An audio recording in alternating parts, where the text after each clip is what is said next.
World Finals starts now! Is up, Atlanta. We have a killer crowd behind us, and the lineup today is absolutely through the roof. 3 days of action, one champion, $500,000 on the line.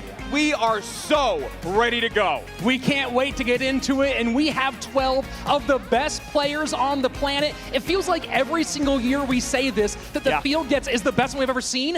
If you look at these 12 players, across all of them, we have 37 total World Finals appearances. They have to go through the gauntlet. Andrew, walk us through our format. That's right, 12-player double elimination bracket. I love the format. The top 4 players in points get that ever-important first round bye, which goes so far when you talk about World Finals and how steep the competition is. Best of 3 duel mode. If you don't know what duel mode is, you can't repeat any cards through any said set. But we also have best of 5s in our lower bracket, upper bracket, and our grand finals. So you have really got to put in your work. You've got to work that decksmanship. And of course, the last player standing is crowned the greatest in the world, and a fat $200,000 paycheck to go with it. Introducing the 2-time world champ, the Prince of Egypt, the best Clash Royale player in the world, Mohamed Lights!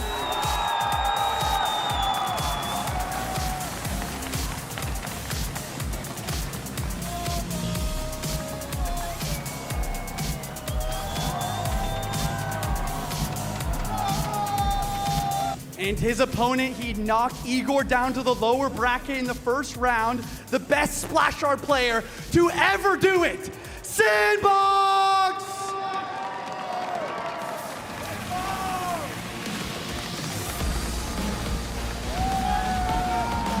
This room, He's there. He's there. And now he's here.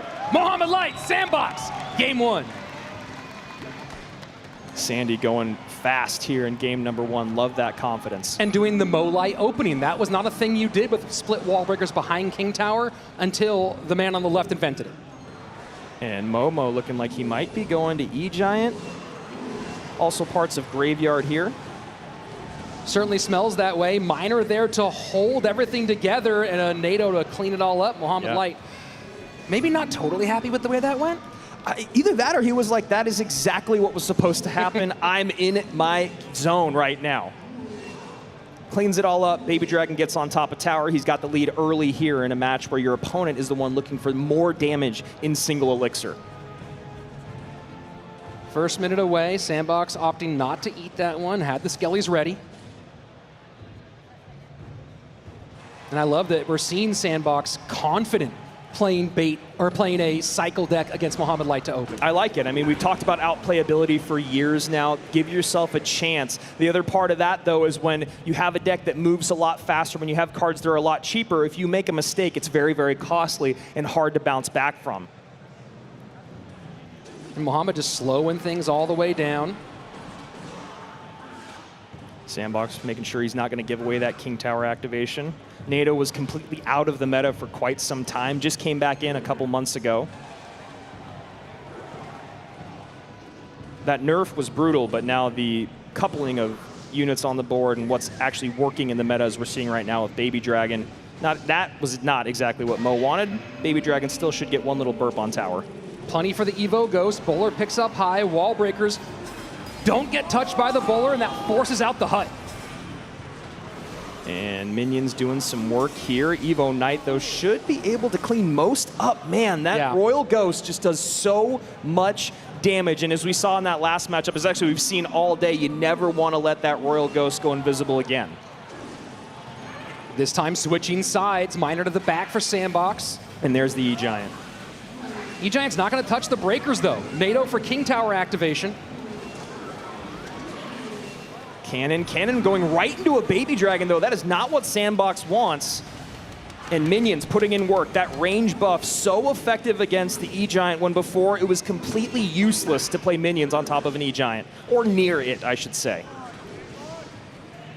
And at the moment, as we are getting into sudden death overtime, it is Sandbox with this critical game 1 lead, 17-31. to 23-13, but we've seen this song play out before. Yep. Sandbox playing cycle, we're in double, we're getting closer to triple against E-Giant. Well, what's really important for Sandbox is he's got to keep up the dual lane pressure. As you can see, and as you all know, when you're playing against E-Giant, the last thing you want is that perfect push to come together. And the best way to do that when you have a deck like Sandbox's, rely on your opposite lane pressure, rely on your cannons, your high DPS units, and just control the board, control the pace.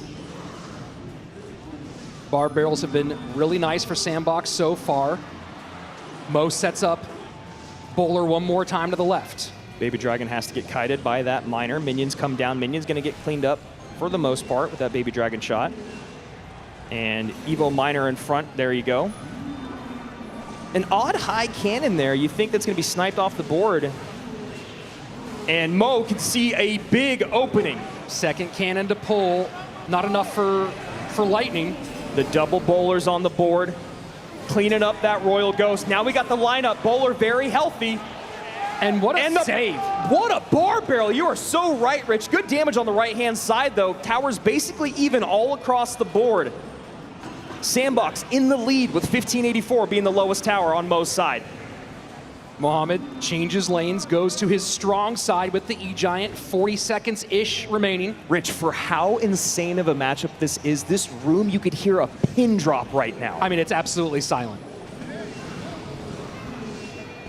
Damage continues to stack up for Sandbox. Now E-Giants in both lanes. 30 seconds remaining. Sandbox is going to have to play the best defense of his life. Baby Dragon there. Lightning comes in to clean things up. Second cannon comes down.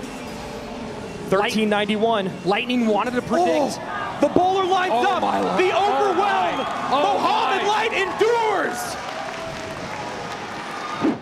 NATO out for Mo. Sandbox already played Miner. Let's see if he goes something else that would have kind of that NATO gone value.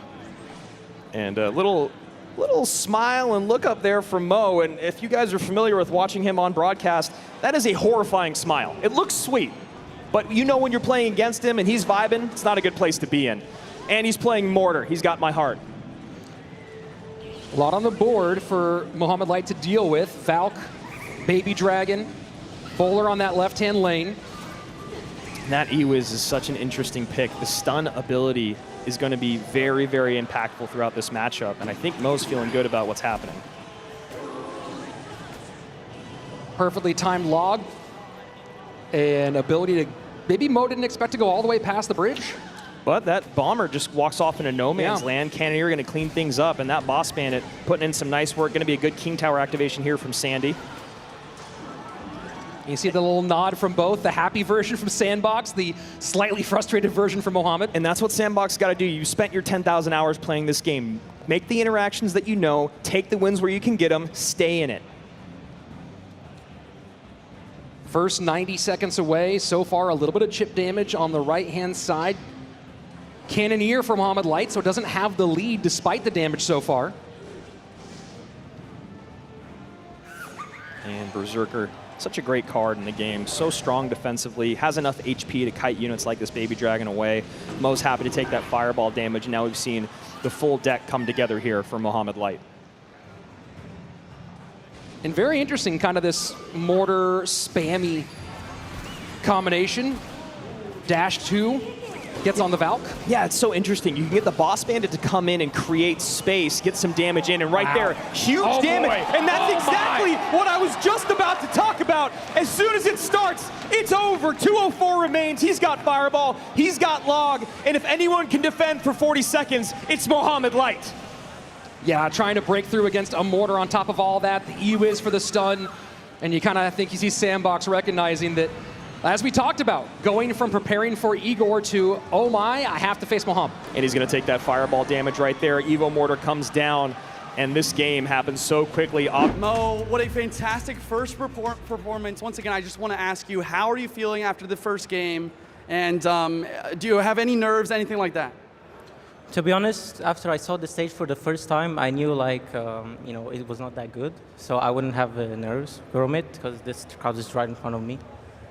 Just give it up for Mo, guys. There's nothing else to say. He's the GOAT. Talking about our bracket and the day that we went through yesterday, it was absolutely stunning from start to finish. When you talk about starting with a world champion, AC, talk me through some of these matches. Yeah, I mean, Mohamed Light went 2-0 against Sandbox, and Sandbox really impressed in that opening set against Igor. I mean, you know, whoever wins is really going to impress every single time because of the level of play. Sub went 2-0. Sub is definitely one of those players where it's like you really have to watch out for him. 57 top 10 finishes on ladder, 13 monthly final first places, and 2 world championships.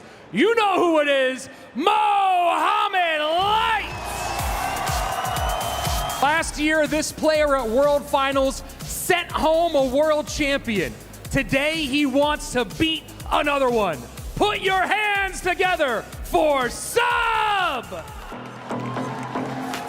I mean, this is going to be an incredible set. Not enough respect given to Sub, but we have understood, we know at this point that he is one of those players that can stand against him. 2 number 2 monthly finals finishes, and of course a number 4 world finals finish. Doesn't quite stack up to 2 world final championships, and of course all the stats that Rich just dropped on stage. I mean, the accolades continue to just impress year upon year, match upon match, tournament upon tournament. Mo Light just seems to be the golden child of Clash Royale, and he continues to hold that crown. Sub, Mohamed Light, game number 1. Day 2, can Sub pull off the upset? It's gonna be tough. Mohamed Light, the inventor of wall breakers, split behind the King Tower, and that's what we're gonna see. I think he introduced that in one of the other World Finals. It's just one of those things. He'll find stuff that nobody else is willing to. And really like to see Momo go in control here. It looks like it's going to be kind of a mirror matchup, and Mo already getting some good damage on tower. You can see that's already getting in Sub's head. Yeah, Sub quite annoyed that he was giving up that damage. The Mighty Miner walks incorrectly, and it allows the opposing Mighty Miner for Mohamed Light to get some chip damage on the tower.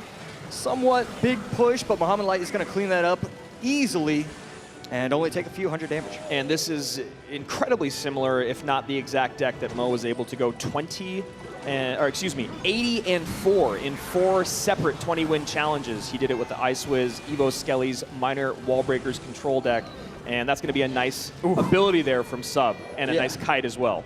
Yeah, gorgeous play from Sub. He's obviously very, very talented, gets the right pop from the Mighty Miner, and then distracts with the Wallbreakers.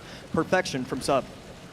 23-28 to 28-56. Mo Light firmly in the lead. Not happy about how close that Mighty Miner is because of that right there. A bit of a waste of a Goblin Hut, but still going to require a response.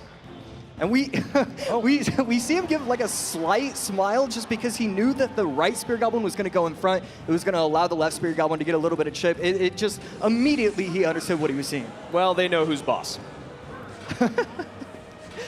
And Sub goes to the back here. Completely uncontested Miner. See if Mo wants to punish back. A very beautiful prediction right there. The bar barrel as well. You know that Mohamed Light was just ready for that, but those minions are going to clean up nicely. I mean, even though he got predicted, it really wasn't the end of the world. And we see Mighty Miner in the back, cycled on the left-hand side. Now, Miner goes to the inside with the poison. That is an exceptional poison. Taking out the Evo Skellies, taking out the Goblin Hut, and now we find Sub in the lead. First time so far in this game. Yeah, Miner distracting the Spirit Goblins, having them set up on the right side, and Minion was able to take that out with the hope of the poison, and right there, late pop of the ability, but it's going to work. It's going to kill the minions. Evo Skellies come in, poison on top for Mo here. Clean everything up, 1927, and they're just going to play this game back and forth. Wallbreakers, though, uncontested. Does the bomb go off in time? It does. Mo happy about that. You can see a little smile and nod to himself. Yeah, you hear the crowd erupt as well. Nobody was really sure what was going to happen right there. I mean, the crowd, in this crowd, there are hundreds of thousands of hours of Clash Royale played, and you're watching a guy that is a magician, a surgeon at work. And right here, I mean, after the slow start for Sub, after taking 500 damage, he is now taking the lead. Sub has done a brilliant job of getting himself back in this game. Mighty Miner ability, Evo Wallbreakers behind, and it doesn't, he messes up the sequencing. This is what I'm talking about. Sub can always stay in it. He looks not shaken by that Mighty Miner in the very beginning. And as you were just saying, AC, he's been able to bounce back this entire game and now is firmly in the lead in a mirror match. Yeah, the difference between the Cannon and the Goblin Hut has been instrumental to his success. I mean, the Goblin Hut, it's just too bulky. He's not able to get it properly. Another Mighty Miner, that time he gets it brilliantly, but 1455 forces out a response from Sub, and you know him, Mr. Consistent. He's not messing up that interaction. Yep, you know he's on top of those skellies, not going to get overwhelmed by other things going on the board, keeping up the pressure. Wall breakers don't get in front of the bar, but Mighty Miner comes over on that side, has to turn around anyway. 1455, 689, Sub in control.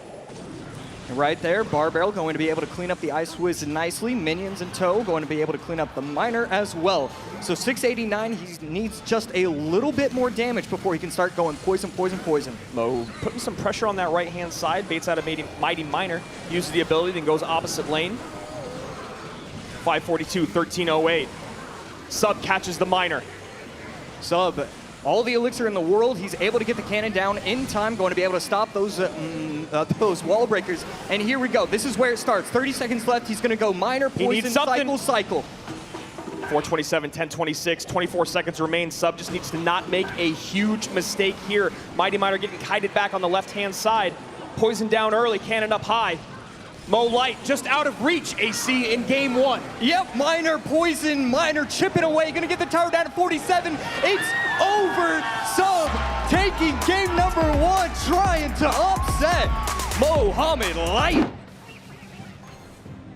And that is a look that we know well from Mohamed Light. We've seen it any time, basically, that he's lost, where he is locked in that next game. Right there, perfect timing with the log. That 100th of a second, it's always, you just don't know what's going to happen. But right there, just perfection. We've seen that drill timing be an issue for certain players throughout the competition. Can't imagine Mo will make that mistake more than once, if even that. Whew. And the Hunter takes out all the goblins with the help of the Royal Ghost, and that's going to force out more and more of a response. Tesla plus Berserker going to put in work, but this RG could be scary. And look at shake his head. He already knows that E-Spirit, the guards are going to clean everything up. And that's already game number two. A beautiful dissection of Sub's defense. Everything about that was absolutely perfect. He saw the overspend or overcommitment on the left. He saw the only way to defend on the right, and he absolutely picks it apart. And that's why he's Mo Light. Yeah, and that's why I don't like goblins in this meta right now. I feel like it's a little too easy. They don't do enough DPS, still easy to take out. And I mean, Sub, he's gonna keep playing. It's not over till it's over, but this is looking like it's real trouble for him. And Mo, I almost wonder if he's playing for the camera here, acting like he's trying to figure something out, maybe figuring out what he wants to run. At the camera right there. In game three. I can imagine that's maybe where his head is at, knowing that game two is essentially locked at this point. Only a minute and 13 seconds remain. Momo's taken almost no damage, and he does have an incredibly defensive deck. Yeah, I think that's a really cool thing to point out, because you have to assume both of these players know the end result of this game. They're going to take the next minute and a half, not because they think that they can come back, and, you know, maybe they can, so of course they're going to try, but the main thing is, what am I going to do for deck number three? How do I get away and give myself an advantage going into that final game? Honestly, that's exactly what I'd be doing if I was both of them right now, AC. I would just let this game, you know, we don't have draws like they do in chess. We don't have resignations, I mean, and I don't think that's what Sub would do anyway, because you're going to use this time to think about what you want to do in game three. And, you know, as quick as you get, once you get comfortable around Mo Light, that's when he's going to take advantage of that.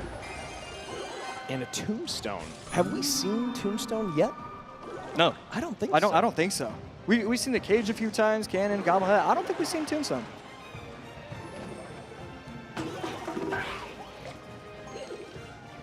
And Evo Bomber. I also don't think we've seen Evo Bomber yet this weekend. So Mo and Alan innovating here in game three. Yeah, Evo Bomber, one of those where like 70% of the time it's not going to do anything, but the 30%, it'll just win you games. Man, when it first came out, that was absolutely devastating card. It was a Magic Archer throwing a nuke. And a nice King Tower activation there. Sub showing a version of bait. Yeah, and right there, just brilliance with the Goblin Barrel, protecting himself. Yes, Mohamed Light is going to activate the King Tower, but not before giving up a ton of damage. Sub taking a pretty massive lead. No NATO in cycle, so that's also going to force out a Bomber in response. And that's going to do pretty well. No shot from the Ghost. And looking for the log, or excuse me, looking for something with that log, but instead Mo goes with the better route. Inferno up high, barrel back in, gonna get a little more damage on that tower. 1899 to 2 untouched towers on the Brazilian side. Goblin Hut to defend the Berserker. Goblin Hut doing a great job because the Berserker takes so long, 2 swipes to take out the Spear Goblins.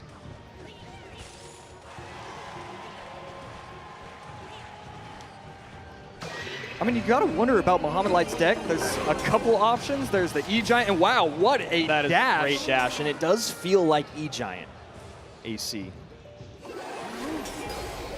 And there it is. E-Giant soaks up the Evo Ghost. Still taking some shots from that barrel. Now it's time for Sub to defend. Evo Bomber goes out right side. Yeah, frustrated beyond belief, taking a lot of damage, and with 1 minute left, I need to take another look at that. The Bomber doesn't shoot the right Goblin. I think the tower took it out. Just everything going Sub's way, and a beautiful King Tower activation. No chip damage, and this is the reason why I'm not a huge fan of Bomber. There's too many matchups you don't get any value. And obviously, Cannoneer, a great way to match up against E-Giant, but you know what also works is having 3 towers. Princess Towers getting on top of that E-Giant. Gonna pull it to the center here. Dark Goblin gonna get NATO'd in. That Inferno drag, a little scary. And the guards come down last second. You heard a couple gasps there in the crowd. High Ghost, making sure that Golden Knight can't get on top of tower. Inferno getting a little bit scary. And a beautiful cleanup here from Sub. At most takes a couple shots and a dash. I mean, that was perfection. Mohamed Light thought that the game was over. Half the crowd thought, okay, maybe it was just me, but the Inferno Dragon was... It was scary close. It was scary, beautiful Ice Spirit. The Inferno Dragon was on to the wrong card. The Ice Spirit delays and resets the Inferno Dragon's charge. And another Goblin gets on tower there, 8:57. Only 1:48 remains, but we all know E-Giant can take a game in a moment. One good push, a nice NATO, a good lineup with the Evo Bomber, a Golden Knight connection. So many ways for Mo to take this game. He goes guards opposite. I like that. No good way to stop him. Barrel in, Tombstone high. Yeah, that's what Mohamed Light was trying to do earlier. The Bomber placed perfectly right there. Beautiful Golden Knight dash. The MVP for Sub so far has been these Dark Goblins. It's just getting so much value. Guards once again to distract. Royal Ghost up high. Momo's running out of time and options. Sub goes barrel right into the back here. No, and the Golden Knight goes backwards. A gift from the Clash Royale gods. Is that what Mo needs to turn this around? High Inferno.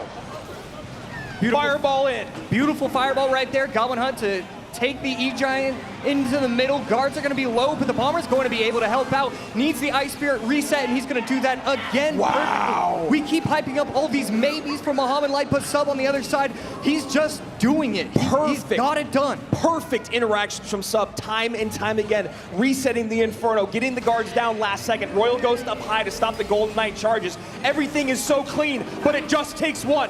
33 seconds remain. Double barrel in.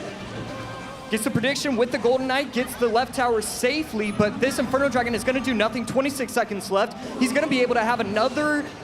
he has another hut. I don't think Mohamed Light has a shot. I don't think there's any way. Goblins get on top of tower again. Not within fireball range. Guards up high to block. Dark Goblin down low. Dark Goblin down low, that should get on tower! The Golden Knight's on tower, but there's not enough time! And Mo Light is gonna have to repeat a lower bracket run to be the first and ever 3-time world champ. Sub gets it done. Welcome back to the stage, the reigning, defending, undisputed champion of the world, Mohamed Light! And looking to punctuate his World Finals debut with defeating the GOAT, the hometown favorite. Give it up for Ian!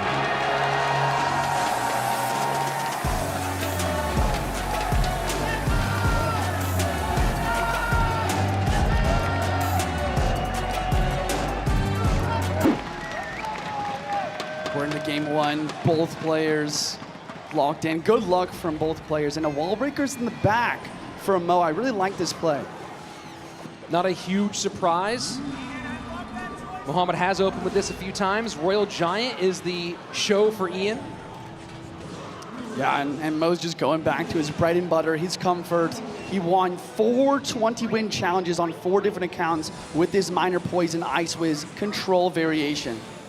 Are you surprised to see him go here again, though, given that we essentially just had that same conversation? You know, I'm not. I think that no matter what, you know, if you take a loss with your best deck, it's still your best deck, and you can take what you learned previously and kind of apply it into this game. Ability does put a little bit of damage onto that Royal Ghost. Mighty Miner will finish off the Fisherman. First minute away, and just a little bit of chip both directions. It's really interesting to see the Firecracker variation from Ian with the Royal Giant. I think it could be good, just apply some pressure, and it's going to help versus the Goblin Hunts as well. Big connection for Mohamed. Now opens up the scoring. Yeah, another thing to think about once again is what spell do you choose with your Royal Giant deck? In this sort of situation, I think a Fireball is a little bit... Wait, he's not... Wait, is he using Mega Knight. Hog? I'm not sure. What a fascinating choice. The MK here. I kind of like it though. The Mega Knight historically does really, really well versus these ship-type decks, able to defend and counter push with that big 7 elixir card. Wait! And another connection for Mohamed. Oh my goodness, not only getting damage on tower, but also taking out the Firecracker, preventing the counter push. Ian is really showing to start a little bit of his nerves. We have not seen a ton of Mega Knight here. You see Ian with the oh no Goblin emote. Classic Ian trying to get into his opponent's head. I talked to a few players. A lot of them are saying that they always mute emotes when going against Ian just to try to prevent that sort of mind games.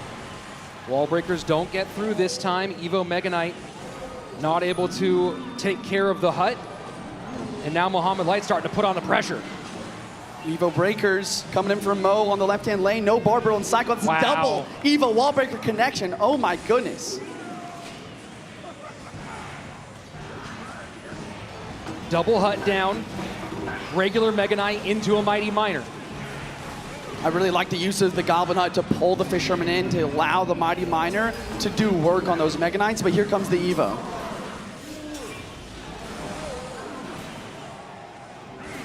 And now Royal Giant behind. Mighty Miner to try and clean up. Fisherman's not there, and Ian calls good game. Yeah. Unbelievable. I mean, what an absolute shutdown defense that was. You have the hut obviously is causing so much trouble for Ian. But then you have the Evo Skellies just completely devastating all of that push. And Ian knows that it's going to take a miracle to get game number 1. Mega Knight built up in the back once again, but the Barb does get one hit. I wonder if Ian needs to get either 2 Royal Giants or maybe even 2 Mega Knights on the board and triple elixir to make this happen. And he's still eating wall breakers. Really nice Mighty ability. Kind of just preventing damage to the right, but also cleaning up the ghost on the left at the same exact time. And just the hardest thing for Ian here is the dual lane pressure has been unrelenting. Yeah. And he's had no real way to control this game in both the left and right side. And that is what the change to the 3-card cycle is about. You know, it hurts Hog sometimes, but being able to have, oh my gosh, with the wall breakers, but being able to have multiple Mighties on the board to defend is huge. 2 Mega Knights down, Evo Royal Ghost as well. RG on the right-hand side. This might be it. There's Fisherman. a lot on the board here.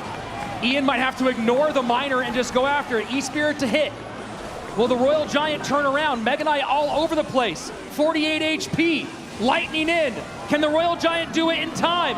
Can the Royal Giant do enough? It's not going to happen. Poison down. Mohamed Light wins game number 1. Good luck from Ian. He's got the Cannoneer Tower. Most likely either going to be Mortar or Hyperbait, based on my knowledge. And he's got a gang, so really could be open to either. So Ian going cycle as maybe we thought. Question is, what do Mohamed Light and Allen have ready for it? Firecracker guards. Going to be either Hog or Royal Giant paired with that Firecracker. Skeleton Barrel from Ian. E-Spirit is in the deck here. Wow. And the Ghost.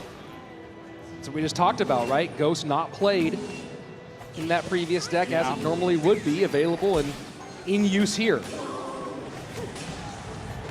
Log gonna come through, kind of protect the Electro Wizard, force Mohamed Light to spend more elixir or decide to take a hit. Mo is not too worried to take a hit on the right-hand side because he's already taken damage to the left, kind of letting Ian split up the damage to try and conserve that elixir advantage. What do you think Ian's looking for with the E-Wiz pick here? You know, I think it's good versus bait. Obviously, any sort of Mighty Miner or Inferno Dragon deck, it's going to be great for. But ever since the buffed Electro Wizard, it's actually a lot stronger than people realize. And obviously, kind of using it as a secondary spell on defense can be super important. Here we go, Hog in, E-Wiz high. And this is going to shut down this Hog with no hits. And Ian's starting to open up some damage here. Yeah, both players kind of feeling each other out, trying to figure out what's good. Ian's tower definitely starting with a little bit less HP overall and a little bit of a lead, but Mo is always taking that sort of thing into account. Hog in, high mortar. I wonder if Cannoneer can shut this down. He's not sure, so he drops the Electro Wizard. Evo Ghost on the board. Can he protect that in order to get the counter push? Doesn't look like it. The E-Wiz does a good job, though. Here we go. Fireball in. Skeletons all over. Log comes down. I'm trying to figure out what Mo's last card is. Obviously, it could be Earthquake, but he didn't use Lightning previously. So that Lightning could be a difference maker, although I think he'd much rather Earthquake for the Mortar and for the Goblin Gang. Little splash on that tower from the Firecracker. Skeleton Barrel opposite lane from Ian. Getting closer to sudden death overtime, and at the moment, things fairly close, about 100 HP separating on the right-hand lane. A lot of pressure in the right-hand lane to try and punish that 6 elixir card of the Boss Bandit in the back. And this actually forces Ian to use a defensive Evo Mortar. That's definitely going to give Mo an edge to continue to attack and not have to worry about that on offense.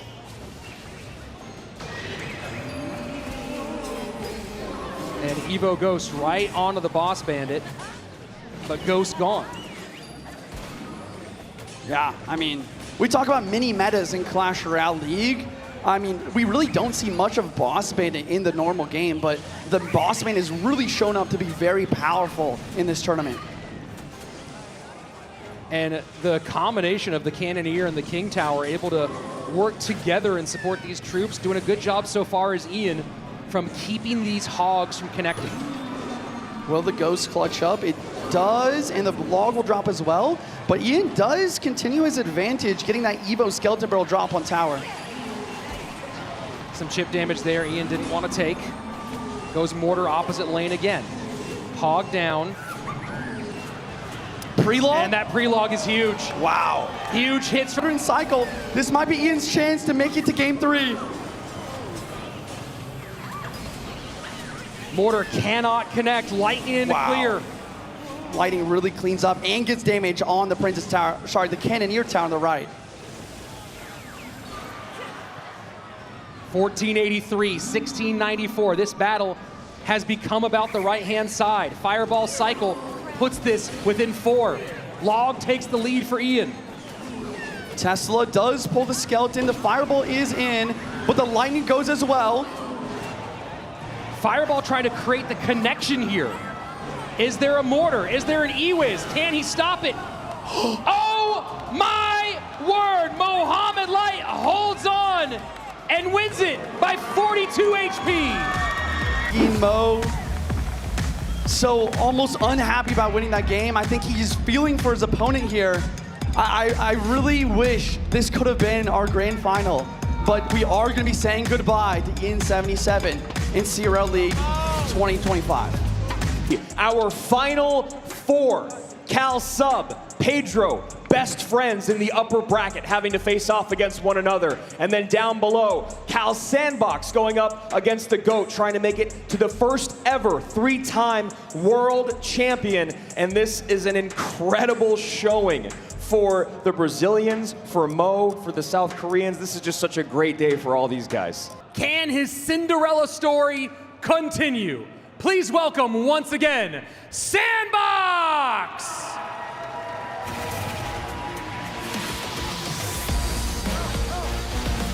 His opponent has been here before. The king of lower bracket runs, the pharaoh of Clash Royale. Can he make it to number 3, Mohamed Light? Sandbox, Mo Light, lower bracket, 3rd, 4th place. Let's go.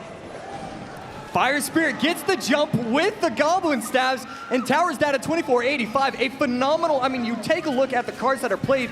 Goblin Barrel, Fire Spirit, Guards, Bar Barrel, he should be receiving no damage. Instead, he's receiving a lot of damage, and a 200 HP lead and King Tower activation for Cal's Sandbox. Wallbreaker split in the back. Sandbox definitely going away from what he usually plays. Gets the vines in.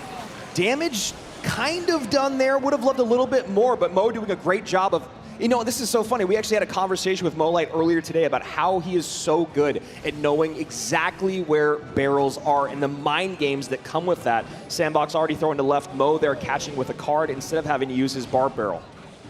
Yeah, pretty aggressive vines right there, but gets a lot of damage.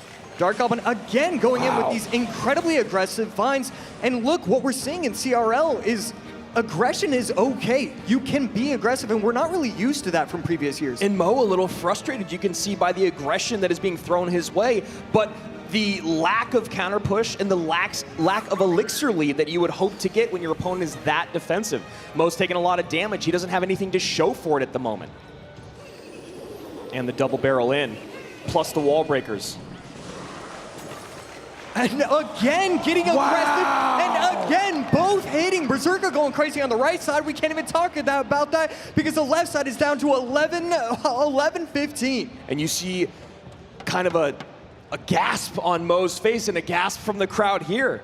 Just taking so much damage here as we tick in to the final minute of regulation. Aggressive Fire Spirit at the bridge baits out the Evo Tesla because he can't take more damage.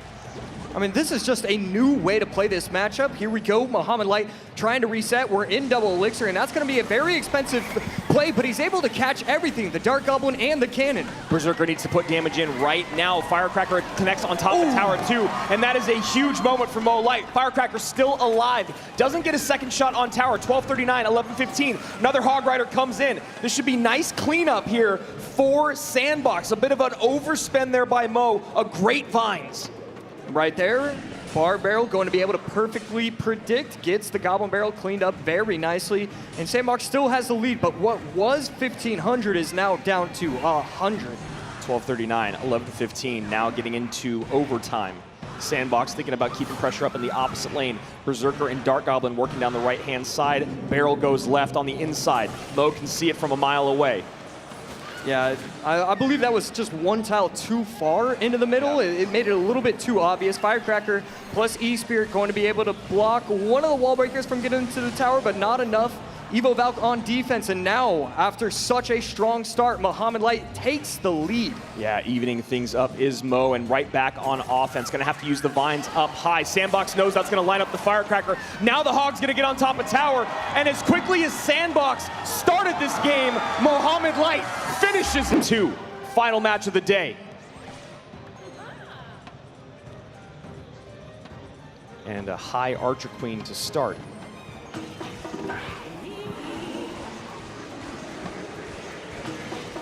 And the aggression doesn't stop in game 2 for Sandbox. Poison on Valk, poison on the Hut.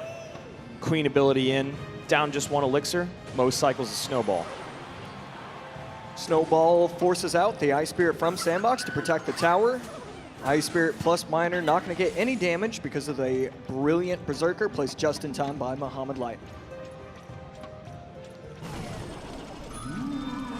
And again, we're seeing Drill plus the Bomber forces out the Bar Barrel on defense on the Bomber. And the Ghost plus Skellies, that's going to be a little bit of damage. 1 little Goblin Stab on top of the tower, getting it down to 2852. And Royal Ghost working down the left-hand side. Can't catch it once again. Berserker to the right, Valk to the left. Yeah, very interesting for Sandbox to just go minor poison control here, thinking that he can outplay Mo in the micro. And he does have some good responses for the drill, the barrel, the skellies, the ice spirit, the royal ghost, all going to be great ways to kind of keep it at bay. And of course, the minor, always going to be hard to pick up, but some good responses for Mohamed Light. Bomber doesn't get the second shot, so it is going to force out another card in response. Berserker comes down. Sandbox going to try and clean that up nicely. And an interesting Goblin Hut, placing it as high as he did. I'm not sure how I feel about it. I think that's just another thing that I'm learning. I get it. You're trying to get a little bit aggressive and get some more value that you usually don't. So I like the play. I really do. Yeah, you're hoping that your Spear Goblins. And there it is. We talked about this play yesterday when AC and I were on, when Juicy and I were on broadcast. That's the play. You go drill, you go rocket, takes the ghost out of play, and then you get the Evo snowball in. I love that they just pulled that off after we talked about it yesterday. See Mohamed Light a little bit upset. One of the interactions not going his way. Most of the other ones doing so, though, and both towers very close to each other, but I mean, really, that's okay if you're Mohamed Light. The drill plus the rocket, that's an easy 1,200 HP worth of damage once it gets the triple elixir. And there we go, getting very aggressive. A lot of these drill rocket players wait a little bit longer, but he knows how good his defense is, and he's okay with doing it. 1670 down, and knows that the bar barrel or skellies, anything that gives rocket value is going to come down there with the Royal Ghost on the opposite side of the board. 21-13, 1670. Is the same lane the way to go for the rest of this bout for both these guys, AC? Yeah, I think you have to, but it really is close. I'm surprised that he went Archer Queen opposite lane, but I believe it's getting a lot of value. Should be able to get 2 swings on top of the tower, and we are going to see that. I mean, Sandbox putting in a lot of work, getting a lot of pressure on these towers. Really nice Ice Spirit just a moment ago from Mo, right as the Archer Queen popped her ability. And that should be a reset. Couple shots in, 3 shots in on that left-hand side, and things are even once again. Yeah, right there. To the back. The Valkyrie went to the back, and the Royal Ghost gets on tower. And that's going to happen again, getting the tower down to 647. And Sandbox screams back into this battle, almost eliminated, now in the lead. Mohamed Light, it would have been better not to place a troop at that point, getting the tower down to 463. Evo Valk not understanding its priorities. And right there, Snowball gonna provide a little bit of value, but 1390, 463, this is looking like it's insurmountable. Nice pause there on the Skellies, making sure he doesn't give Mo too much value. Drill goes to the front. Hut's there, AQ's there. Rocket comes in, Poison goes out. 50 seconds remain. This is a foot race, and Sandbox has the lead. Right there, Miner forces out the Snowball. It is going to activate King Tower. Very nice looking play, and technically there's still some sort of opportunity. That Hut being used now, knowing that his opponent is happy to rocket away, but he has the lead, is such an interesting way to defend. But it really paints Mo into a tough spot. And there you go. We're going to game 3.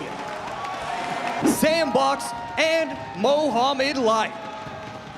Mohamed Light, the only former world champion left in the mix. The only person able to get that 3-time championship. Does it come to an end here? Does Sandbox make this the greatest run of his career? It already has been. Nice little Fire Spirit, going to be able to hop onto the Inferno Dragon and the Fisherman. And does he get any time? He doesn't, but this is an interesting interaction. Things getting a little ugly here for Mo. That Executioner is tanking the Snowball, and that's gonna get on tower, and I think he still has a dash. He still has a dash. Right there, Boss Bandit chipping away at the tower. 3 shots, almost a 4th. Gets the tower down to 1657. Perfection of a start for Sandbox. How does he want to respond to the Inferno Dragon? You knew it was going to be a great response. Guards forcing out a 2 elixir log, so 1 elixir to stop that Inferno Dragon. And the Inferno just gets a little sizzle on that tower. 4 cards played for Sandbox, and the tower was already down to 1600. Guards come out as the 5th. He takes a lick of damage, 2976, 1657, working in the same lane. Wow. Heal Spirit in both decks. Wow. We are probably not going to see that for a while. Sandbox pretty low, though, and you see him shake his head because, I mean, this is a lot coming down the lane. These Heal Spirit decks, as funky as they They can put in work, especially with this Inferno Dragon. I think Mo just recognized Sandbox spent a little too much, and that is a perfect lightning, my goodness. But down a lot of elixir is Sandbox. Ticking to 8 is Mo, ticking to 4 is Sand. How does Mo want to punish?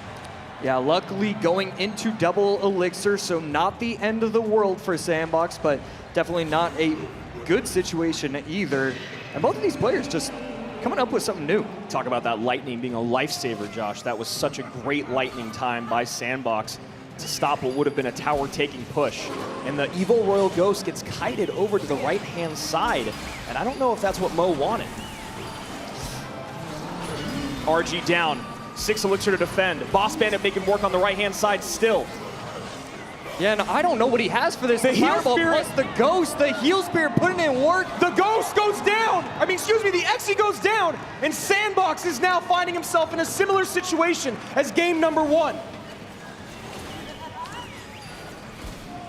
I mean, these boss bandits, they're getting value, but it's just not enough. That's the problem with the 6 elixir card. As good as it is, as much value as it gets, sometimes it's just not enough. In this game, it's just difficult. He's not setting up the right pushes. Mohamed Light is just controlling the arena after that opening start.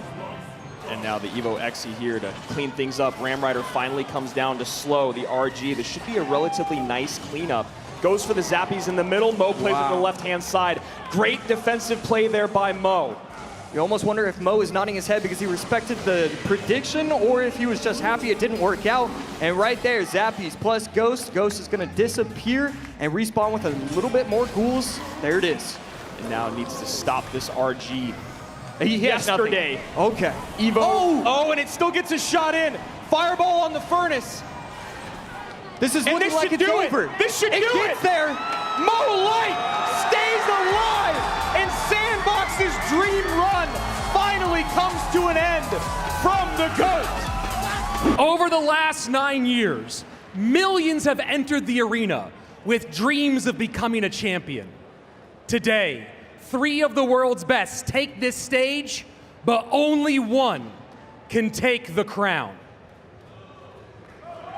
Will it be Mohamed Light?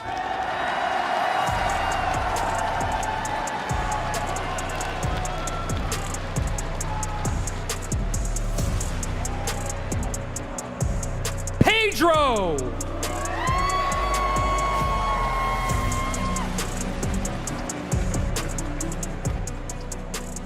Or Sub?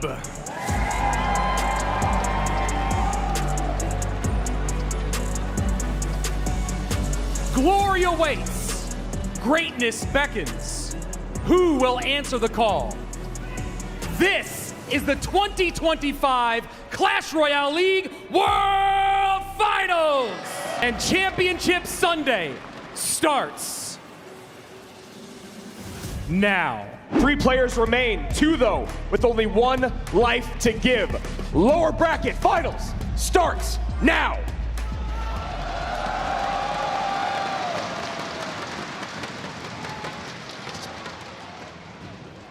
Fire Spirit from Mohamed Light. And a Fisherman in response from Pedro. After looking at the Fisherman, we automatically have to assume it's going to be a Royal Giant. Mohamed Light with the Firecracker as well, and you got to think Hog, and that's exactly what's going to happen. Yeah, you got to think Hog, and you got to think we're in a best of 5, seeing the Fire Spirit coupled with the Firecracker and Hog Rider. Usually the last choice on the list. Well, Heo Spirit's probably the last choice on the list. Usually goes E-Spirit these days, then Ice Spirit, then Fire, then Heal. So Mo Light already thinking about game 5. Should he potentially have to get there against Pedro. And Pedro could be repeating what he used in game number 1, going in with another RG Monk Wizard deck. Even if it didn't work out in his first set, he clearly thinks that he's onto something with this deck. And, you know, I love the confidence. If you're going to win, you need confidence, and this is how you do it. And now Pedro going to have to think about stopping that Mighty Miner as this game goes on. He's got the guards, he's got the E-Spirit, he's got the Fish Boy. Great ways to get on top of it.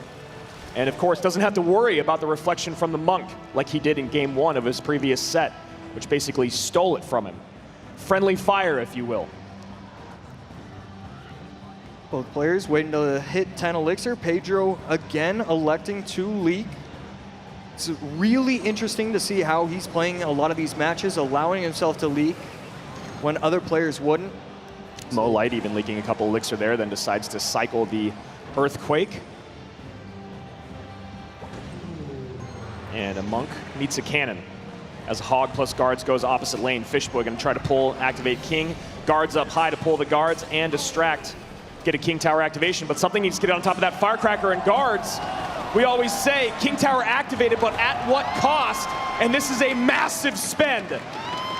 Just so smart, so aware. As soon as the Monk goes down, there's a reason why Pedro was leaking so much elixir. He knew that he couldn't afford to go in, and he didn't even wait till double. If you're gonna wait that long, you have to continue to wait. Right here, though, this counter push can be a little bit deadly. Fisherman gonna yank onto the left side. One more, does it get one more? And it's that done. last shot. 18-24, 10-33. Usually you don't want to go in the same lane with Hog Rider, but when you've got that much damage done, AC, is there really an option to switch? And Mo decides not to with this Earthquake. Yeah, it's a little bit interesting to cycle the Wizard back there. You knew that your opponent wanted to take the shield off, wanted to cycle the Earthquake. I don't know what I would have preferred, maybe to place it high, but he doesn't do that. And now the Mighty Miner plus Firecracker plus Cannon, that's going to be an easy defense for Mohamed Light. Mighty Miner back in cycle, Cannon down, Fishboy up high, so not able to pull this Hog. Nothing there for the Hog. Mighty Miner stays alive. That should be tower down. That is tower down. Mo Light takes game number 1. And that is a card we have not seen yet this weekend, I believe, the Demolisher, and that is why we love the best of 5 format. It's a lot of cards in this game, AC. Some of them get neglected. But luckily we have our hero Mohamed Light to fix that problem. Pedro on the other side going to be running what we're used to so far this tournament. Ice Spirit, Skellies, Miner, going to his bread and butter, a Miner cycle deck. You see right there, E-Spirit now used here in game number 2 by Mo Light. And just like a lot of Goblin Demolisher decks, he is going to be running Drill. Ghost, I believe, gets a shot on top of the tower, and the opposing Ghost, and then gets the tower down to 2765. Demolisher not able to explode on the Ghost, so a healthy Ghost going to need to defend. A little Ice Spirit there, and Mo shaking his head.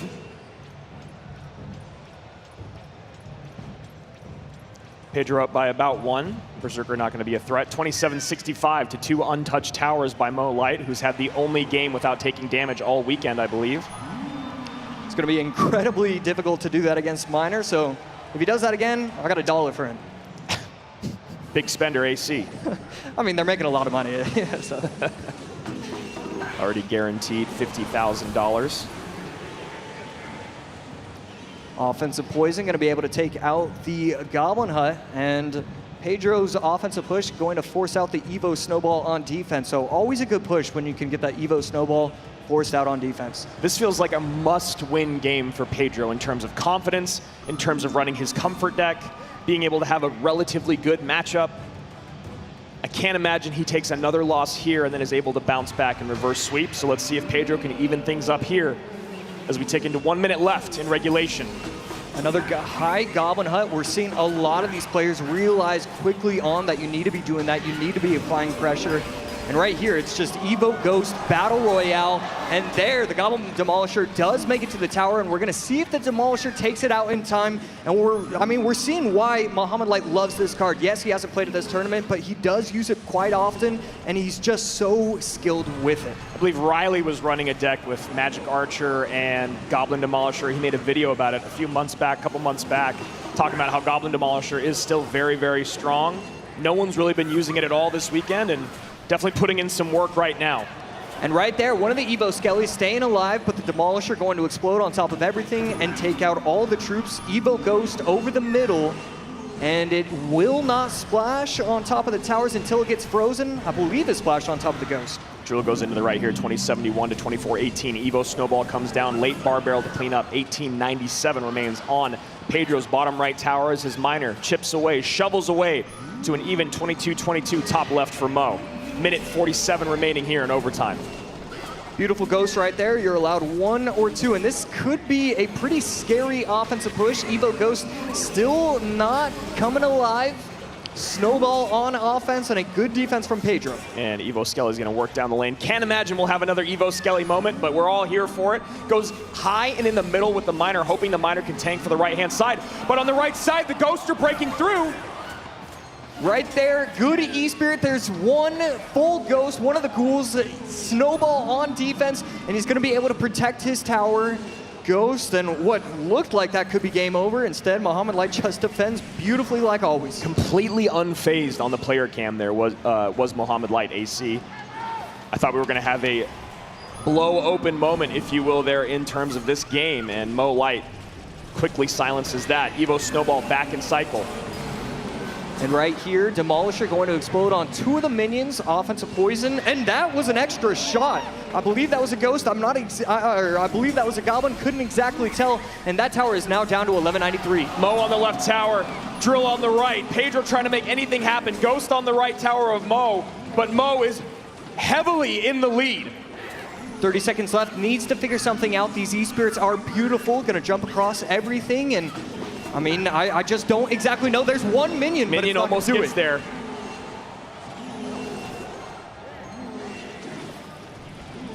.12:45, 13 seconds left. One of the miners going to town. He's going to be able to get the tower low, needs to defend it. Evo Snowball forced out. 975 bottom left, 911 top right. Pedro now in the lead with 3 seconds remaining. 1 Poison's second. in, Poison He ready, gets it. and Pedro able to come back in the final moments, and that's exactly what he needed to do, AC. He shouldn't have been able to do it. Mohamed Light, I mean, he controlled the entire game. 4 minutes, 50 seconds. I mean, 4 minutes and 50 seconds of the game. I was thinking Mohamed Light wins it. 2025 World Finals. Let's go. Looking like maybe even a mortar mirror matchup. Ice Wizard to respond to the mortar, minions to help out, and the skeleton barrel almost explodes on top of the Ice Wizard. Should But get that's a still going to shot. be a, yep, that's still going Wow. to be a shot. Wow. Just in time. And Pedro looking like he's running the deck that Mo created, while Mo is running the deck that has been very popular here on ladder. And that is a big spend by Pedro. That ability is going to clean things up, get some good damage on tower. Yeah, zapping away, killing the Berserker, gets the tower down to 2391, and it's a very close game. Ice Wizard once again defending these mortars, and the Cannoneer is going to take it out just in time, getting the tower down to 2107. 2391, 2107 in a mortar matchup here. It's very interesting that Pedro has played a lot of mirror win-con matchups in these best of 5. Started out with Sub going back to back, now here with Mo. Game 3.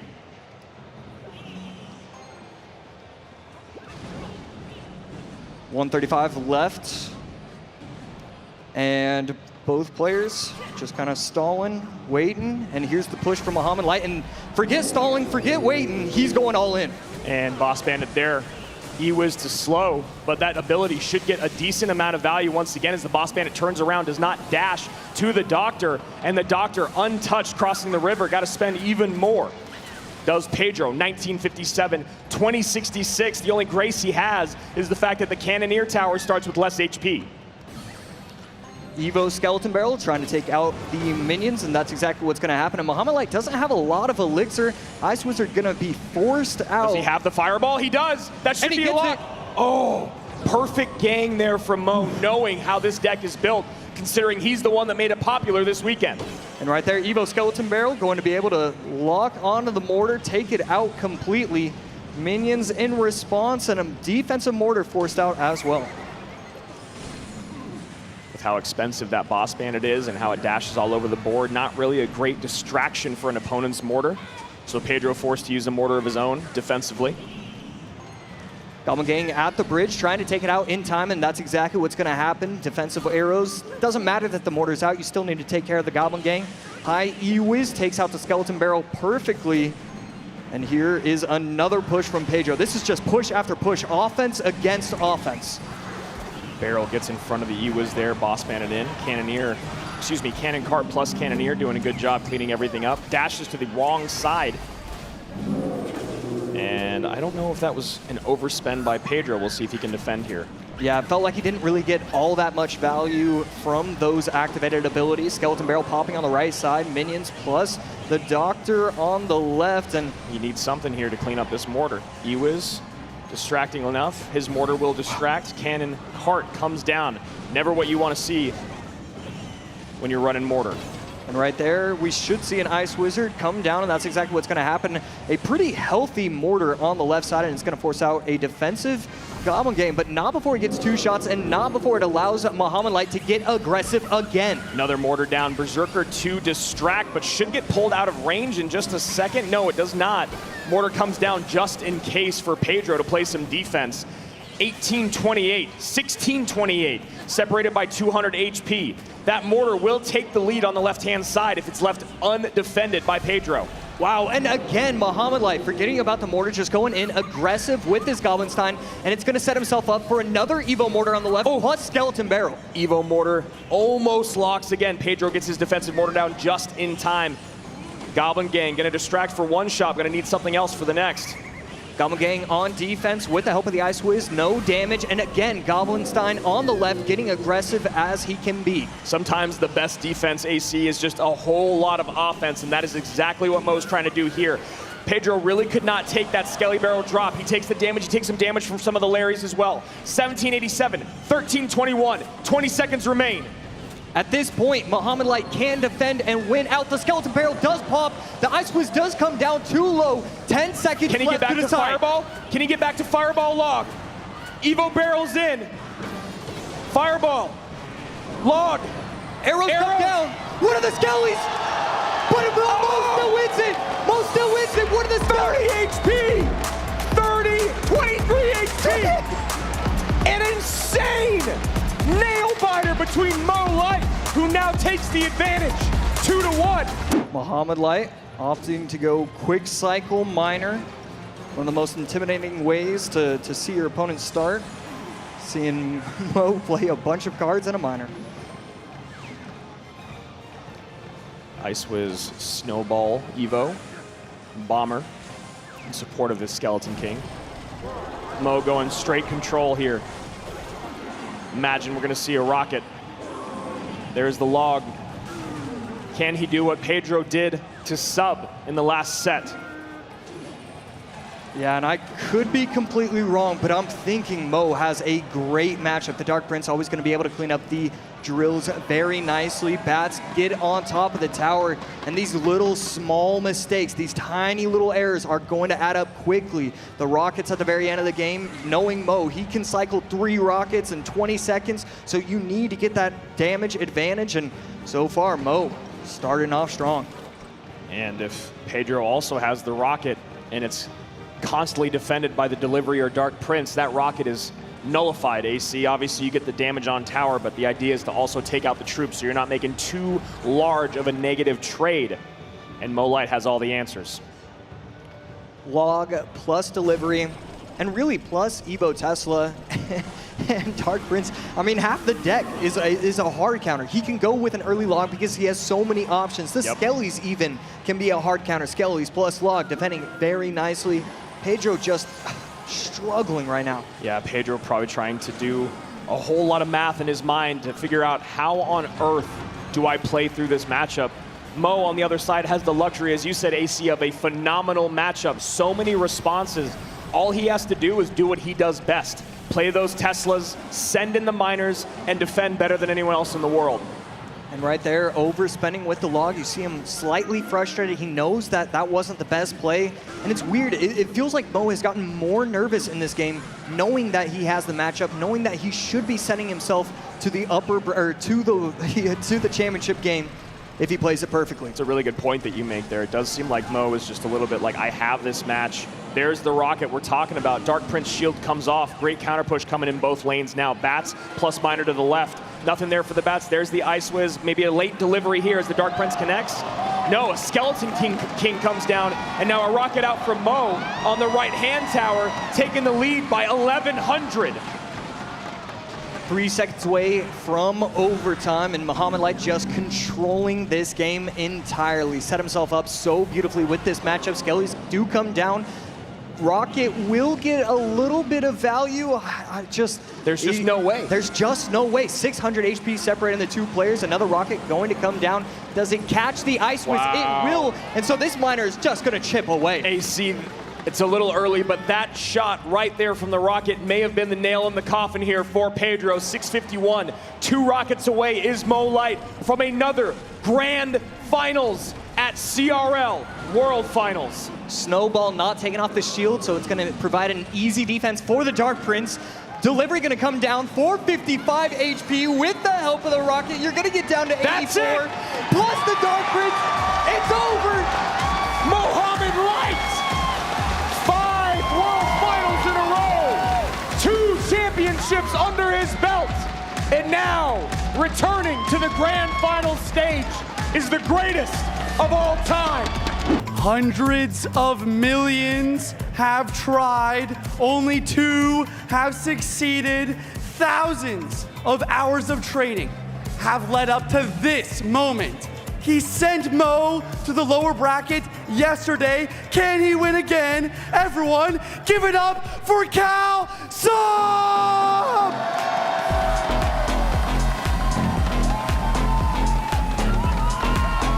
He's a man who needs no introduction. He is going for his 3rd Clash Royale League World Finals title. Round of applause for Mohamed Light!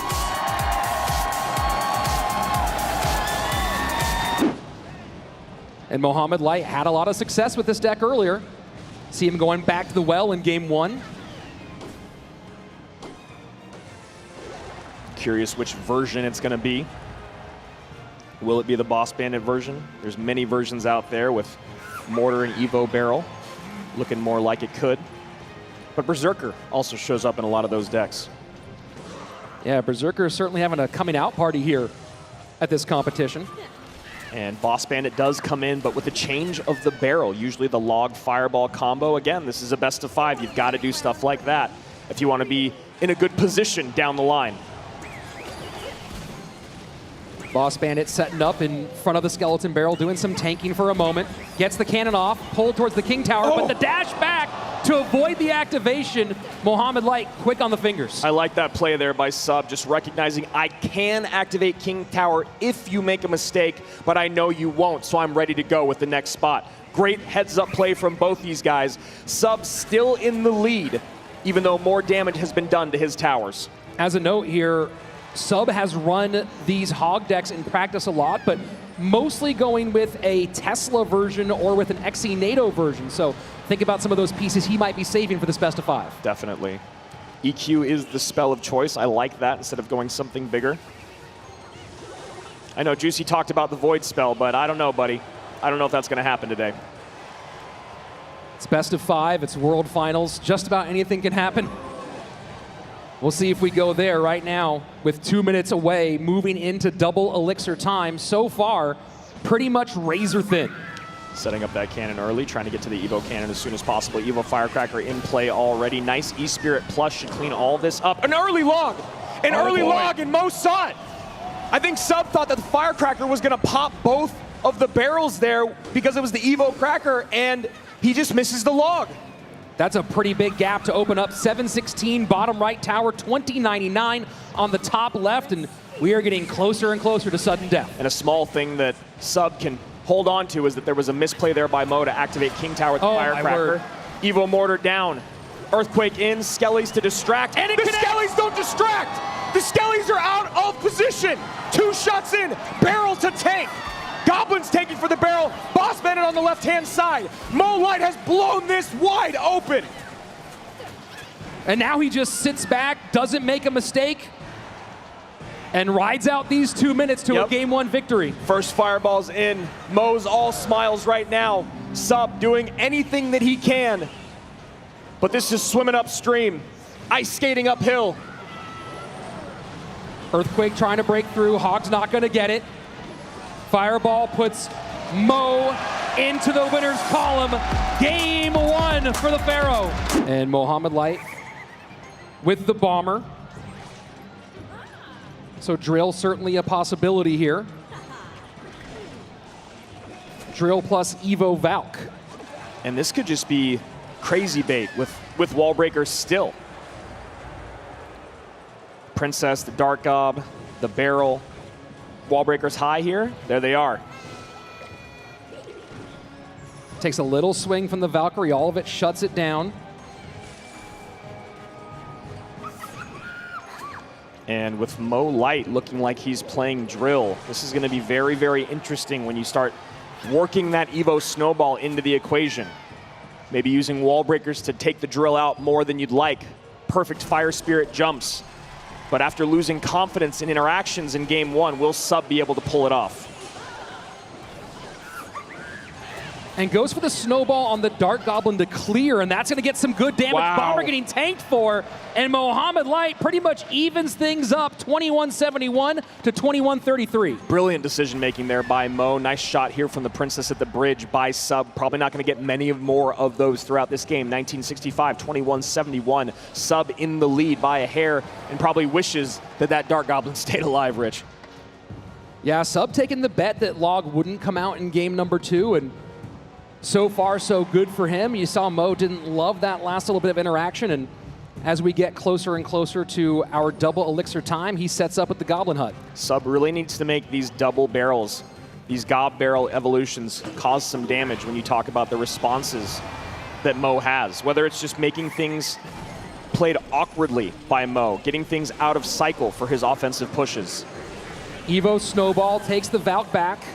And there we go. Wow. That's exactly what I was talking about. If you're going to defend that way, you have to have the perfect Fire Spirit jump, and his micro is just not on right now. We've seen the hands shake on stage before, and while we have the face cam, we don't have the hand cam at this World Finals. Would have loved to see that barrel go opposite side. Have the real goblins on the left-hand side with the tank.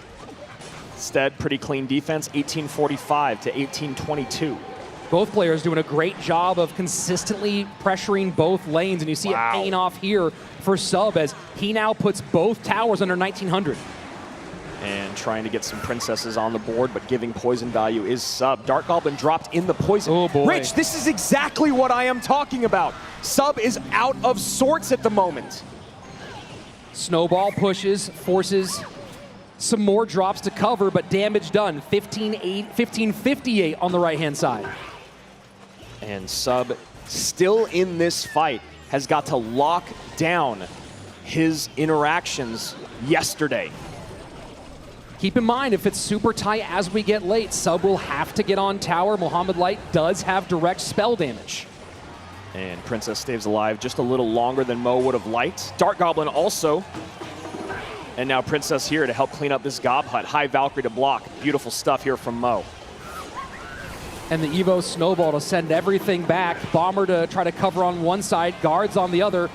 And does not allow the wall breakers to connect, but damage on the left-hand side is massive. Yeah, down to 1221. Real Goblins do a lot of damage there. Valkyrie up high to protect against this Princess. Valkyrie on the other side to protect the Dark Goblin. Sub turning the pressure up, building some confidence. That should go down. Final minute, triple elixir flowing. And just going to eat some of that. No, he does not. Last second Valkyrie. Bomber taken off the board, but does do the job against the Dark Goblin. Not only does Sub have the lead, but he has both lanes, and that's going to be huge here. As he can go opposite, but he can also, if he has to, he can win in that right-hand side. And I love what he's doing with the princesses here, Rich. You know Mo wants to poison the right side, so make these princesses take over the board. Control the board. Protect your princess. Goblins on the right-hand side take it down to 1280. Mohamed Light in trouble in both lanes. Poison down, gives him the lead, but for how long? Pressure, pressure, pressure here from Sub. He cannot let Mo get back on offense. Needs to defend. The high drill. The defensive drill, will it be enough? That's enough! Mohamed Light, brilliant in defense, takes a 2-0 lead. Other big question here is if Sub goes cycle, which it looks like he's going to be doing, what does that leave him for games 4 and 5? Right, it's pretty easy to put him on some stuff when you get into the championship rounds, now that we're 3 cycle decks down. And we see the Tesla and log out already for Mo Light. Looking like it could be a version of Mortar here from Sub.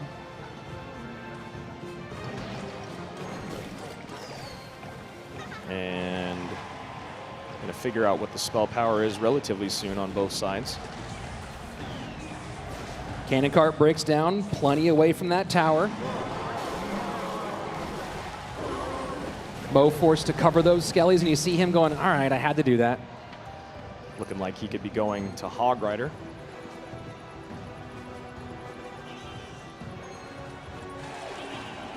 Good little bit of pressure here from Sub on the left-hand lane, and now going back to the right. Tesla out for Mo. Still haven't seen what the second Evo is from Sub.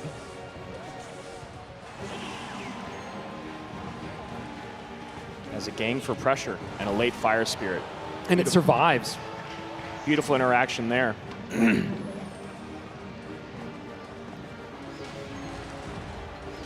So spell-wise, what's Mohamed got going on here? Obviously, Earthquake is one you would think of, but Lightning open as well. And there, you go. Lightning comes down in the back there. Mo at 27.66.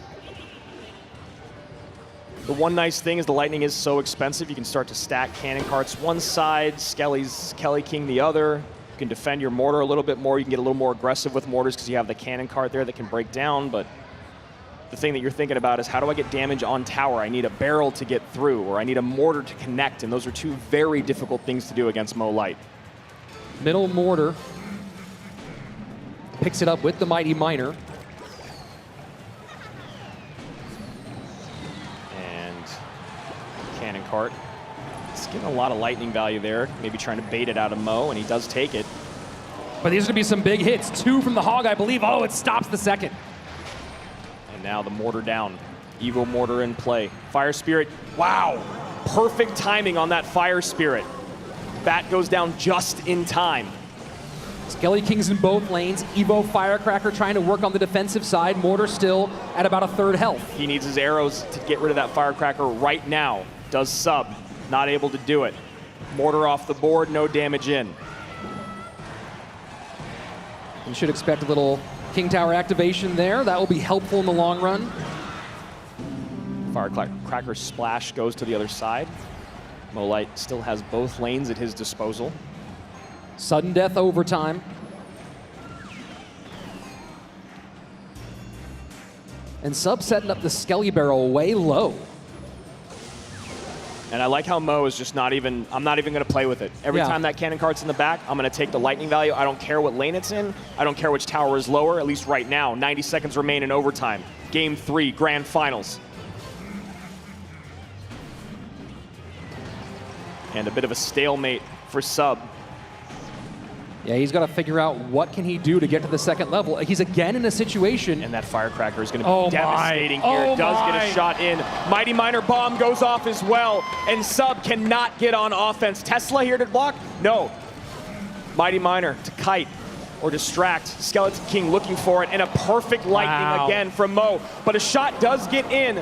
Late ability. And that's going to be very little damage. And Mo goes, you almost predicted me, but that one goblin stays alive. Yeah, that arrows feels like a late gasp there, as there was just one little ghostly skeleton there. And looking for the mortar defensively as Mo goes lightning early. This is a last chance effort here for Sub. He's got to win the game with this push. He's not even going to get to the push. Mo Light trying to break through an ocean of goblins, and still Mo Light's Hog gets on tower. Mo has to get to that lightning. That's a lot on the left-hand side, a lot on the right-hand side. And going for the block is Sub. Now maybe going to drop goblins in the back. Mo's looking for it, trying to find a spot for that lightning. And there it is. And he gets it! 3 up, 3 down. And he heads right back to get ready for round 2. This last match, the telestration here is going to be huge.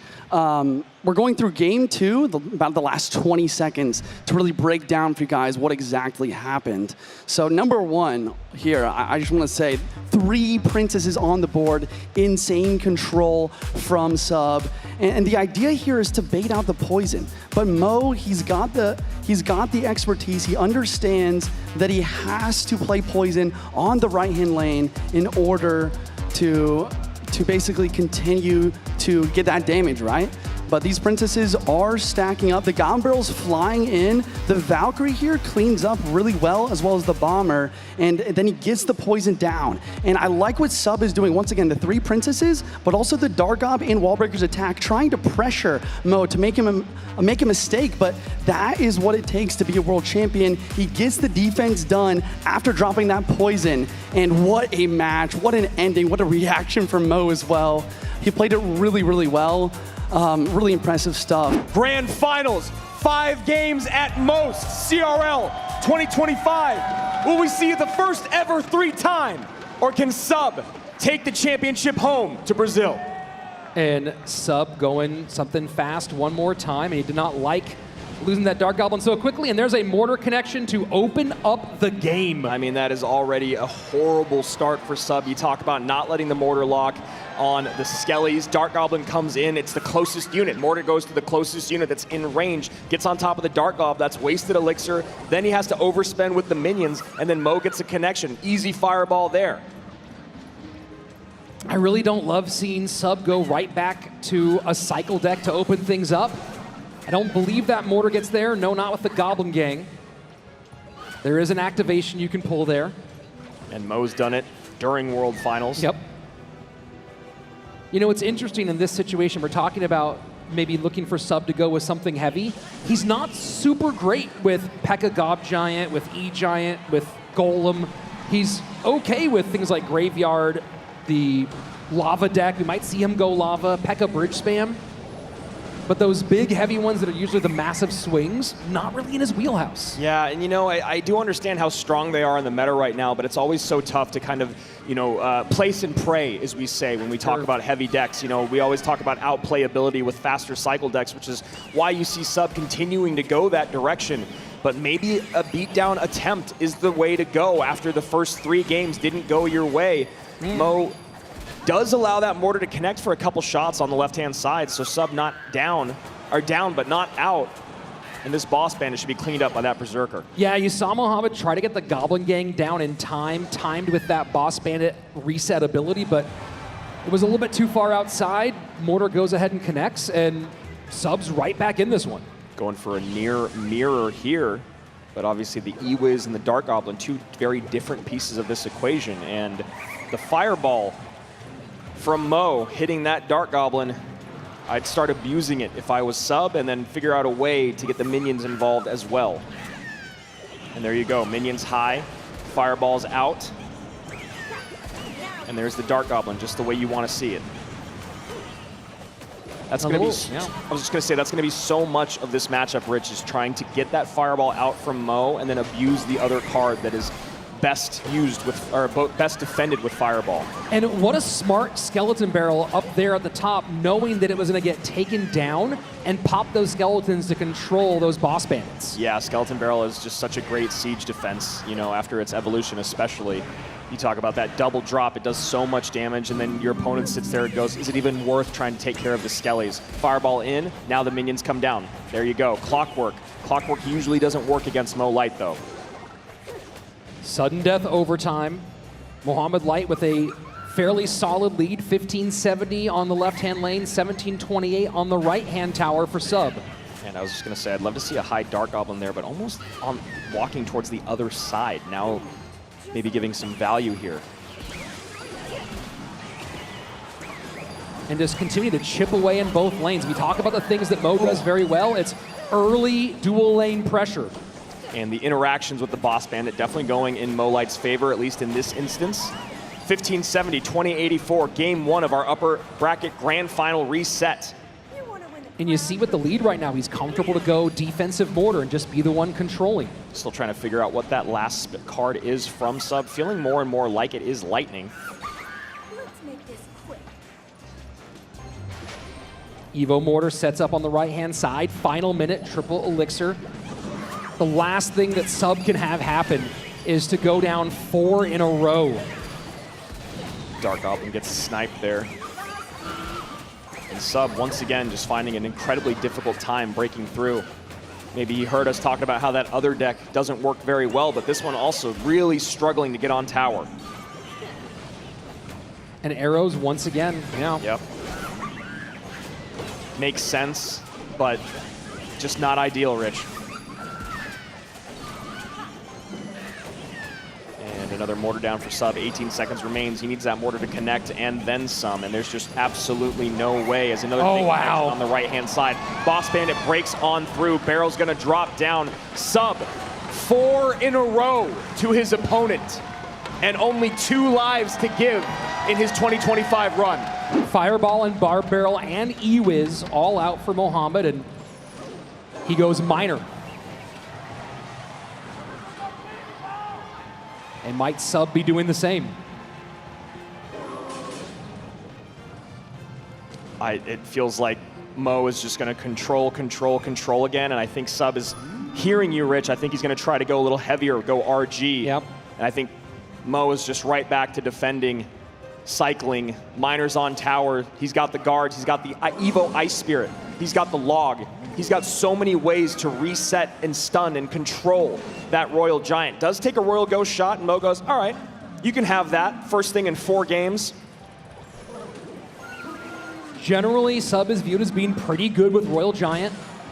We haven't seen him play it a lot in competitive compared to the more cycle-heavy stuff he's been doing. We saw him do great with it against Pedro earlier today, so I like that he's going back to something that did work.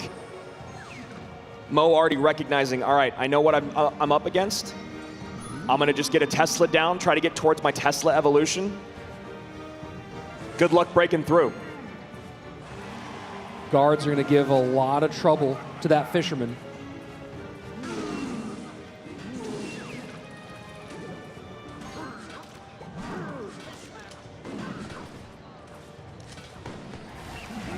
And the tension in this room right now, Andrew. Yesterday we said it, I can echo it right now, as there's hundreds of people behind us and you could hear a pin drop. Waiting, hanging on bated breath to see, will the GOAT be the first ever to repeat the first 3 time? Or can the Cinderella story of Sub continue on? First Royal Giant. I just don't know how you're going to break through, how you're going to beat the cycle. Teslas are out early. Guards are always there to protect the Fishermen. Logs and Ice Spirits. Oh my. Oh my, indeed. Evo Tesla out preemptively. I mean, and look at that. That's just one of those things where you're like, I don't even care about playing my Evo when you're not on offense. I just need to, just Sim City, as we call it. Buildings down. Always going to have that second building ready. You have another RG, I have another Tesla.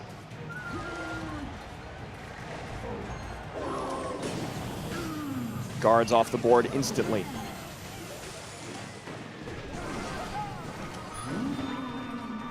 Lead is, for the moment, for Sub, 27-13 to 26-68.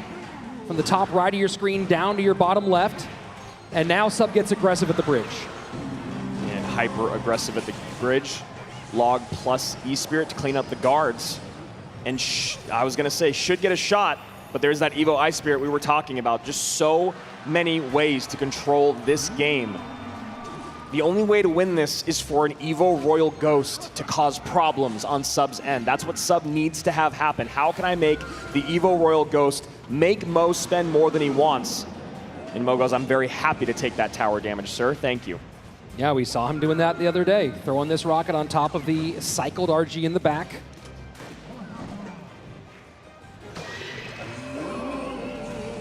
Evo Ghost cycled in the back for Sub.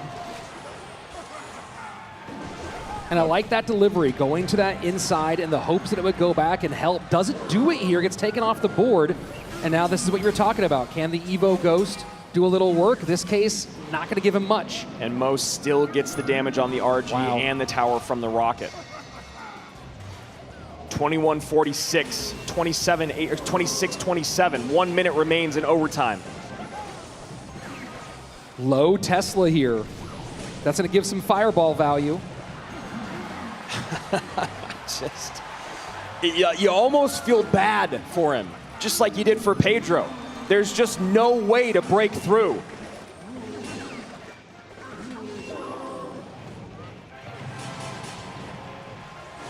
Royal Giant to the right-hand lane.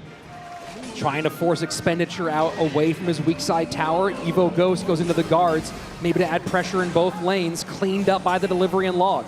Mo Light looks more locked in than we've ever seen him before, Rich.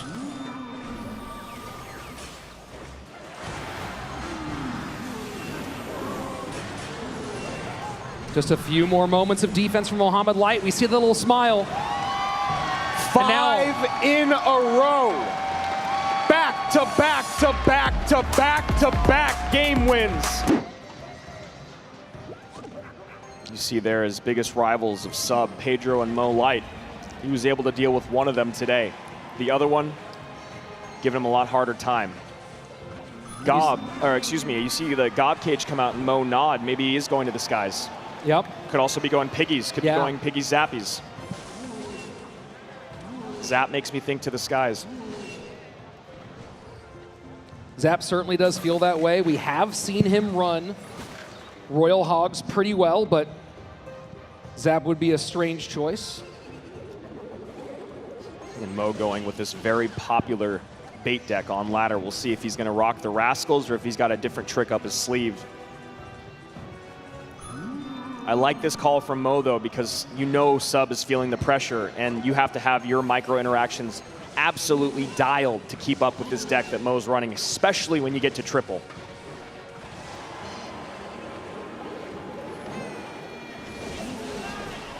And the curse comes out defensively.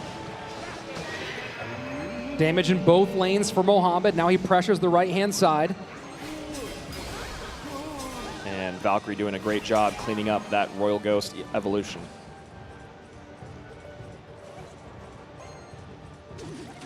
The question is, Rich, a lot of times when we talk about going to the skies, going with Lava Hound, there has to be a moment where you sacrifice damage or a tower usually to get your lava on the board, or you have to make your opponent make mistakes elixir-wise so you get the advantage. As you can see right now, only about 1 elixir up and a couple thousand HP down. Yeah, that's a really tough one. And now that we know that it's going to be no spell, no big spell, obviously you have to contend with the vines. Yep. But if you can keep that flying machine, stack a couple flying machines, start abusing them.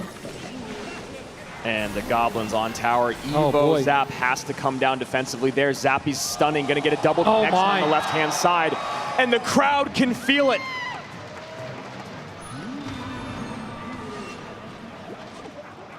Dark Goblin to snipe, just in range. And the vines. And Mo knows. You can see it on his face. Greatness. The spell power, there's no way to deal with the Zappies and with the Dark Goblin. And the barrel goes in. Mo's got his hands on his head. And what a perfect curse. We're in sudden death overtime. Sub hanging on by a thread. 112 HP separates Mohamed Light from being the first ever 3-time. Oh my word, wall breaker. And the Vines comes in cycled on the left-hand side, 36 HP, 1 more Vines, 3 titles. And here we go. That is gonna be it. Vines hit, Mohamed Light, 3-time world champion. He's been the best in the game for years, but now it's undisputed. The reigning, back-to-back, 3-time world champion. The Pharaoh's done it again.